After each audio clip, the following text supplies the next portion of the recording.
क्या आप जानते हैं कि डोनाल्ड ट्रंप के एक बड़े भाषण से ठीक पहले उनके खास साथी जेडी वैंस ने पाकिस्तान को एक बहुत ही कड़क फोन कॉल किया था और इस कॉल में एक ऐसी चेतावनी दी गई थी जिसने पूरी दुनिया को हैरान कर दिया है। आखिर जेडी वैंस ने पाकिस्तान को क्या स्टर्न मैसेज दिया और ट्रंप के उस भाषण के पीछे का असली राज क्या है? चलिए आज के इस वीडियो में पूरी घटना की इनसाइड स्टोरी जानते हैं। मीडिया रिपोर्ट्स और सूत्रों के हवाले से जो पता चला है कि यूएस के जो वाइस प्रेसिडेंट हैं जेडी वैंस ने पाकिस्तान के बिचौलियों यानी इंटरमीडिएटरीज से सीधे बात की। सूत्रों के मुताबिक वैंस ने पाकिस्तान को एक बहुत ही सख्त संदेश दिया कि प्रेसिडेंट डोनाल्ड ट्रंप अब और इंतजार करने के मूड में नहीं है।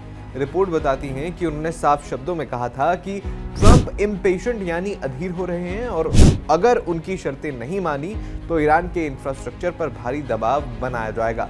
असल में पाकिस्तान इस समय अमेरिका और ईरान के बीच में कथित तौर पर एक पुल या मध्यस्थ का काम कर रहा है। इस कॉल के ठीक बाद प्रेसिडेंट डोनाल्ड ट्रंप ने राष्ट्र को संबोधित किया। अपने भाषण में ट्रंप ने बहुत ही खतरनाक चेतावनी दी। उन्होंने कहा कि अगर अगले 2 से 3 हफ्तों में शांति समझौता नहीं हुआ तो ईरान को स्टोन एज यानी पत्थर युग में वापस भेज देंगे।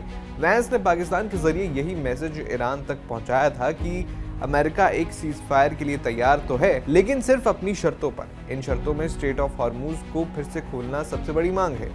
जेडी वैंस वैसे आपको बता दें कि अब सिर्फ एक वाइस प्रेसिडेंट नहीं है बल्कि ट्रंप के सबसे भरोसेमंद रणनीतिकार बन चुके हैं। जहां पहले वो कहते थे कि बाहरी देशों के झगड़ों में पड़ना अमेरिका का काम नहीं है, वहीं अब वो खुद पाकिस्तान और ईरान जैसे देशों के बीच नेगोशिएशन लीड कर रहे हैं। ईरान युद्ध को खत्म कराने को लेकर वैंस को बड़े किरदार के तौर पर देखा जा रहा है।